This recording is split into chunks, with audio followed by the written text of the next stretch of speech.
Welcome, everybody. We have a brief amount of time together. We have about 10 slides. As Penny said, she's going to make all of this available to everyone after the presentations. All right, we've set up several scenarios that we can discuss. A member decides to attend a protest or rally not organized or sponsored by the league. This is coming up very frequently right now with all of the protests that are happening. So how can this action become or be perceived as partisan? What would create the perception that the league is partisan? For example, if a member showed up in a protest in their own clothing, that's personal advocacy. If a member attends wearing league clothing, that could be perceived as league endorsement. If a member posts photos with the league logo at an event, again, that could be perceived as endorsement. So what distinguishes in this situation personal advocacy from representing the league, and why does it matter? So anyone, if anybody would like to speak to this or have a question about this, I'm looking for raised hands. And I don't see any, but again, I'm trying to monitor the notes and the chat, the questions. So if wearing league branded shirts, pins, or carrying a league sign at an event would signal league endorsement or participation, sharing photos of yourself, speaking to the media, if a reporter sticks a microphone and says, hey, what are you doing here? You don't want to say, oh, well, as a member of the local league, I felt it was important. Again, we are minimizing our partisanship.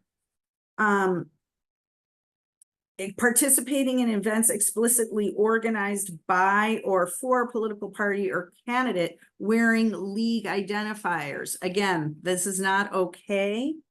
Blurring the lines between the league and any kind of partisan event or an event that it could appear that we are endorsing where we're not can damage the trust in the league and in the league's nonpartisan reputation. It can confuse partners, voters, and public officials about the league's role. It implies league endorsement of a cause, messaging, or a tactic. It suggests alignment with partisan goals if the rally uses party slogans or targets one party. And it risks alienating voters, community partners, and elected officials. And it undermines our ability to convene or moderate nonpartisan spaces in the future.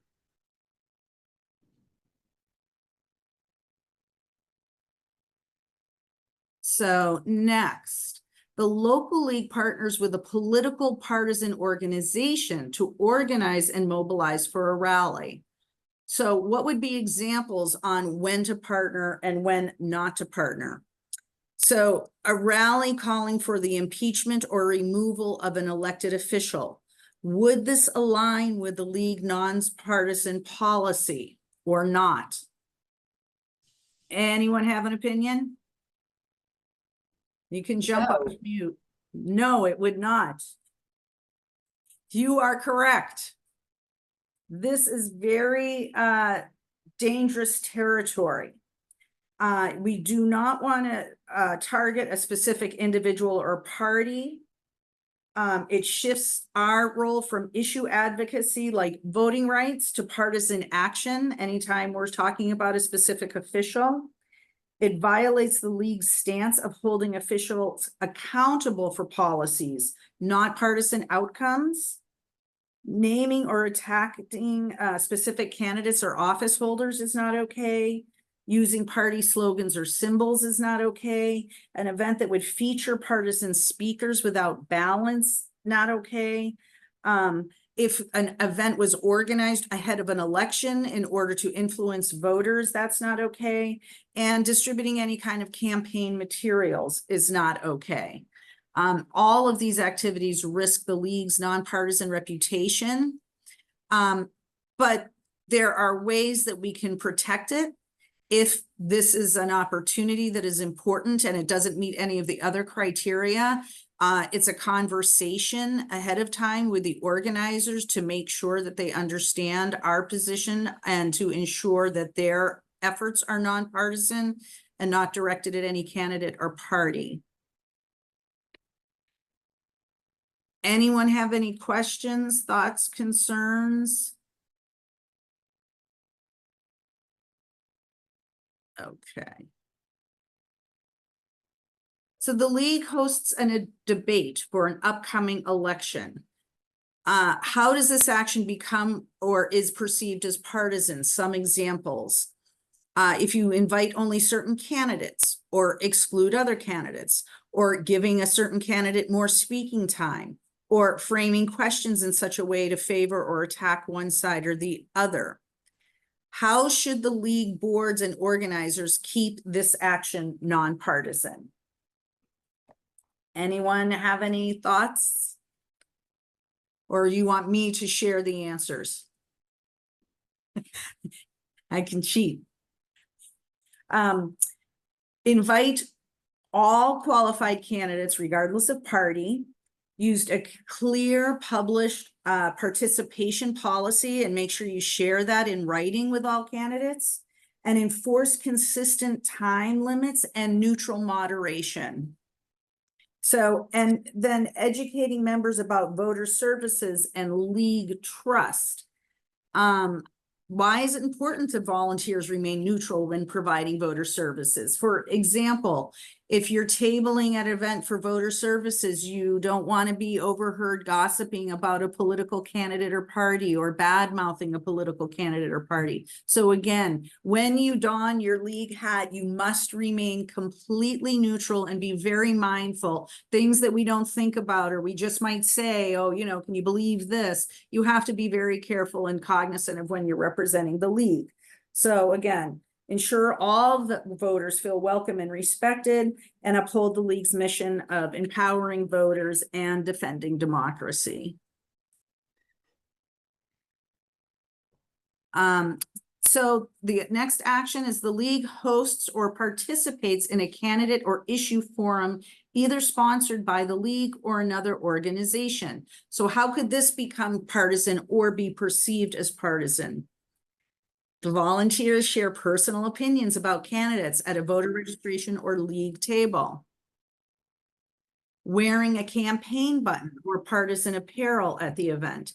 Distributing candidate literature, applauding or booing candidates. Again, we have to maintain our neutrality at all times. So this is a discussion question, whether their actions would cause the attendees to perceive that the league is partisan. And how can the league ensure their presence at such invited events stays nonpartisan? And you can jump off mute if you have any thoughts you'd like to share.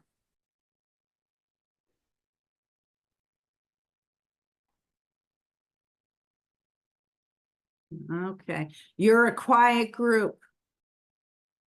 How can leagues ensure their presence remains neutral? Again, not endorsing, making sure we're not putting any candidate or party materials on our tables, not wearing any kind of regalia, and being very careful about what we're discussing.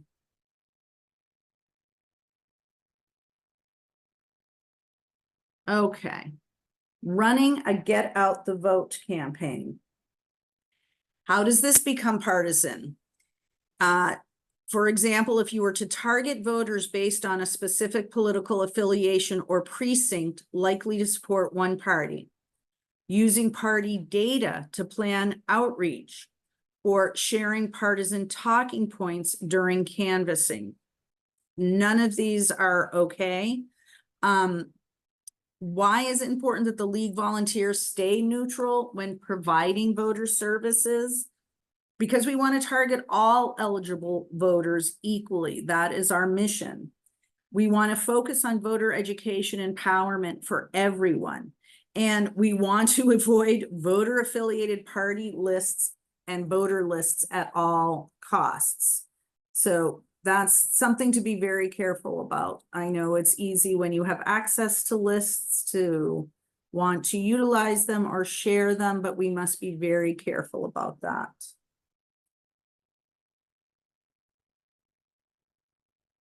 So we're hosting an education forum on an issue that the league has a position on. And this is where both sidesism becomes an issue, because really that means artificially giving equal weight to opposing views when one side directly conflicts with league adopted positions. And as you know, the league adopts a position after thorough 2-year study and approval of the position. So we take those positions very seriously. So we want to be careful that we don't both sides an issue. Host an event to present the issue of women's rights. Does the league need to invite opponents to balance an educational forum on an issue it supports? Like a climate action forum using the league's position without the fossil fuel industry there, right? We are allowed to espouse our position as our position and represent the facts as we see them, and not feel obligated to give equal time to an opposing position. When the league has an official democratically adopted position on the issue, it's fine for us to only talk about it. Educating the public about the position is issue advocacy, so it doesn't fall under a candidate or party endorsement. Therefore, we don't have to give equal time. For example, a forum on protecting voting rights that explains league-backed reforms. Does anyone have any questions, or does this seem pretty straightforward?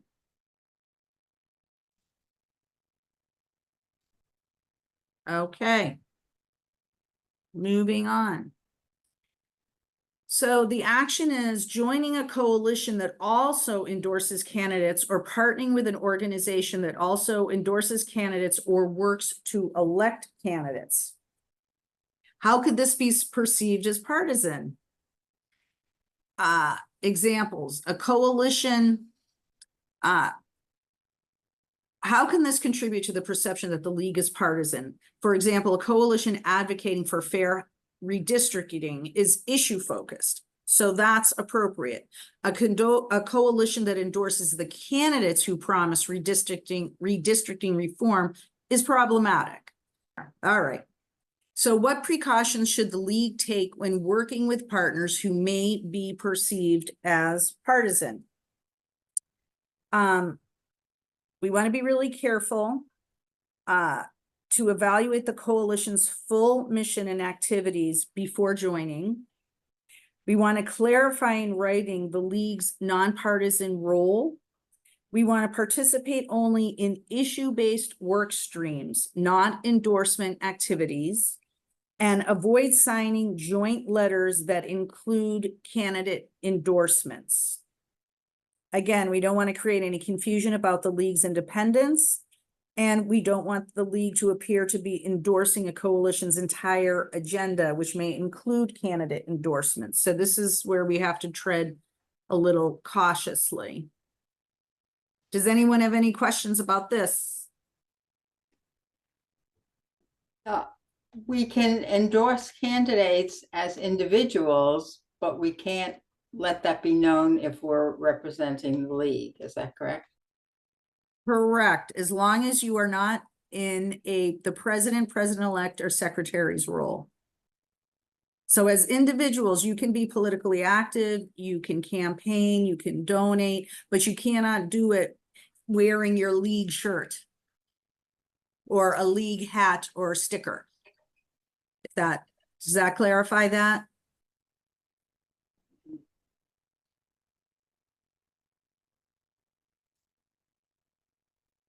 Oh, Patricia, Pat Markey. Hi. Hi. Yeah, I have a question that relates to this week in Greater Tucson. Sometimes we post information about events that are happening outside of the league. What are the restrictions for posting those events? Do you mean like another organization's events, or do you mean Right. like a candidate? No, event? not a candidate. That would be clear, but another organization. If the organization is a C3, then I think it's fine. And they're not, electioneering or endorsing candidates or doing any of that work. And if it's an event that isn't partisan, then that shouldn't be a problem. You mean if it's an issue-related event that we support? If it's an issue-related event that we have a policy position on, that's fine. I think, oh, Carolyn, I gotta mute you. I think most of the, organizations that we partner with, like I said, are C3 as well. But we would have to be, look carefully if it were a C4 organization that did do any kind of campaigning or partisan work, we would have to just look very carefully at what the event itself was. Okay, thanks. Sure.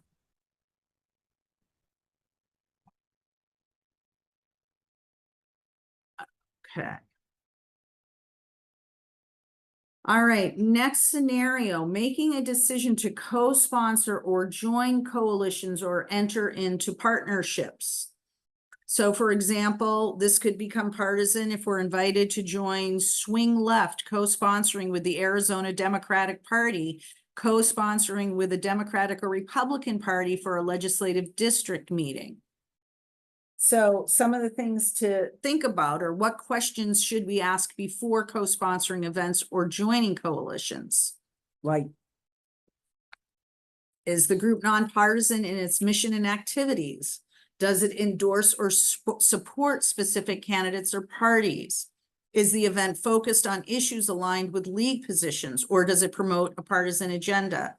Can the league participate without compromising its nonpartisan policy? How will our participation be perceived by the public and partners? How do we communicate our nonpartisan stance when working with partners? So again, we want to make sure to stay focused on issues aligned with league positions, avoid language that assigns partisan motives or blames parties, use research-backed and factual statements, center messaging on protecting democratic systems, not party outcomes, and make sure that the event or coalition has a clear issue-focused mission. Is it endorsing candidates or parties? Can't participate. Is the message nonpartisan and inclusive? Are all partners committed to nonpartisan principles? Can the league participate without compromising its nonpartisan stance? And then you want to clearly state the league's nonpartisan policy up front. Again, this is a conversation. Outline expectations for shared messaging. Request removal of partisan endorsements from joint materials. Provide disclaimers if necessary about the league's non-endorsement of candidates or parties, and withdraw if the partnership becomes partisan in practice. Excuse me.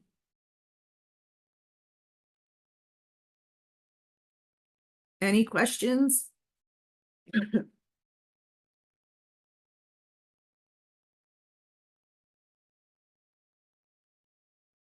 Okay. This is your question, Pat, I think. The league newsletter criticizes a political party. Or a member shares a league post with partisan comments on social media. Or a league officer testifies at a public body hearing on voting rights. So, for example, a league newsletter criticizes a political party. It criticizes a party for specific legislation or failed legislation. How can the league communicate strong advocacy without assigning blame to parties? So you want to focus always on the issue and the policy impacted rather than the party and the league's own position. So you don't ever have to state, well, candidate X said this, or party Y is bad for endorsing that. You can just say the league's position is we support voting rights. So, for example, this bill would restrict voting access, which the league opposes. That's all you have to say, instead of party X is attacking democracy. Member shared league post with a partisan comment, and I think Grace Marie went into this a little bit earlier. And And some examples of this are using league branding without approval, making statements that appear to represent the league, such as a league member, I'm outraged that this has happened, as a member of the league board, or even saying as a past member of the league board. Because again, and someone did do this, there was a letter to the editor sent, I think, last year with a partisan slant, and it was signed so-and-so, former board member, League of Women Voters. You cannot be representing the league ever, even if, in the past you were in a leadership role. And you want to be mindful of your social media activity. If you are resharing posts, again, you can reshare and say something nonpartisan about the league. The league supports, this policy position, or the league, help you register to vote, but you cannot say, that guy's a jerk, and this is, we can't editorialize in any of our posts. And a league officer testifies at a public hearing on voting rights. You have to ensure that our testimony builds trust and reinforces our positions. Use only official league positions. This one gets a little more in depth. Testimony should be based on an adopted league position and studies. Avoid introducing any personal views or positions not vetted by the league. No editorializing. Do not criticize or praise specific partners or candidates. Don't use emotionally charged language or make unverified claims about partisan motives. Again, if you are testifying in a public situation or in a Zoom situation, but you're visible, avoid wearing any partisan or campaign related clothing or pins. Focus on the policy, use respectful, factual information. And our breakout room is about to close. We did make it through the slides. And as a reminder, Penny is going to be sending out all of these resources, some graphics you can share, and an FAQ doc. So if you did have a question that we didn't get to, please feel free to, look at the materials when you get them or follow up with any one of us. Happy to help you out. And thank you for being such a very patient and kind and docile group. I hope that this was helpful to everybody. Our next item is for us to take a look at what you all shared. If you will report back, our moderators give each of you a minute or two just to highlight. I have a feeling you didn't get through all of what we wanted to get through, but that's okay. This is our first foray into that, and we'll have an opportunity to do this again. So Betsy, do you want to go first, Betsy? Sure, that's fine. So what I can report is I had a wonderfully attentive group. We did make it through all of our slides. There were a few select questions, but I think for the most part, everybody understood. But I also let them know that you would be sending out all of the resource information and the FAQs, and that they could reach out to any one of us if they had specific questions. So it was a success. Yay, Betsy, thank you.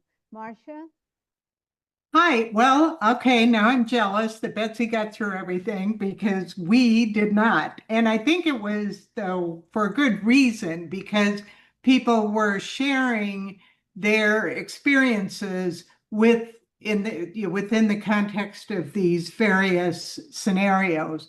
And I think it did lead to some questions about the specifics in the debates and primaries and what the operationalization of those primaries are when you've got different kind of constellations of candidates who appear. And I think, but there was much thought and recognition of the fact that we need to make sure our volunteers are prepared, particularly in a variety of circumstances like events, tabling, forums, debates, that all of the people that are out there on behalf of the league have good knowledge and good training about what the expectations are. So great sharing and great interaction with the group. Thank you, Emily. Yeah, I think what was good, we talked about some best practices. Like one of the leagues said they no longer, for example, like forums or town halls, they don't really take questions the day of there. They have people submit their questions. They make sure they're vetted properly. They make sure they, have a very neutral stance. And so we're not making really difficult decisions on the fly. I think that was really good. I thought that was very helpful. And then we also talked about just being aware, because I think it's just hyper political right now. So what is your role as a participant, whether you're at a nonpartisan or a partisan meeting, in making sure that it's not giving the impression, you're there on your own recognizance if you're going to a partisan event or whatever that is, but just having that awareness of how that perception is by the community, and kind of maintaining that brand standard and of being nonpartisan and being inclusive, and even the language that we use, whether we're forward facing or not, we don't know everybody's where they are on the spectrum, and just to be mindful of how we talk and the things that we do talk about, even in our spaces, because of the brand and that perception, just being careful, not careful, but respectful of others and where they are in their own space. So we had a lot of good best practices, which was helpful. Thank you. Grace? Yeah, I am going to kind of piggyback off of everyone else. And I'm also jealous of Betsy because we weren't able to get through all of our questions either. But we had a lot of really good discussions with members sharing their experiences. And most importantly, I think we had a great discussion on advancing and preparing ourselves for offering voter services.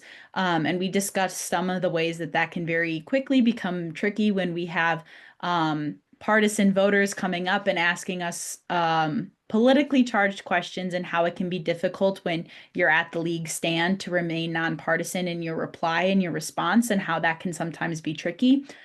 We also touched a little bit on debates and forums, and how sometimes candidate participation can be an issue, sometimes out of our control, where we invite everybody, but more folks from one party show up than the other, and that is outside of our control. And so then sometimes we have to kind of reflect a little bit and decide which way to go, and that part can be really tricky. And then finally, we talked about local league partners and rallies, and how rallies can be especially tricky during partisan times, where we have a lot of rallies going on, and understanding the difference. We had a member bring up a really important example of the difference between a league-sponsored rally and why that's appropriate to be present at in league gear, and on the flip side of that, why showing up to non-issue based protests and rallies in league gear is not appropriate. Thank you, Grace, Emily, Betsy, Marcia. I hope you all engaged and learned something from this. Our follow-up is that we will be sending information to all the participants. We will be doing this again in August and in October, because I think you can't hear it enough for us to all be safe. So this was actually our first foray in doing this in this format. So we're very excited. And if you are interested in sending us some questions, we ask that you us and get Grace, if you could put it in the chat for everybody, if you could put the lwvazadvocacy@gmail.com. Please send us the questions. Well, you might ask each one individually. We prefer you send it to the general Gmail. That way we can capture those questions and improve whatever it is we're messaging back. So it is 7:29. Unless you all have something extra, we ask that you post your questions in the chat. We'll keep it open for a little longer so we can see what those questions are. And if Betsy, Emily, Grace, and Marcia would hang on as people exit. Thank you all for giving us your Monday evening. And it is 7:30 sharp, and we promise to be done in 60 minutes. So thank you, everybody, and have a great evening.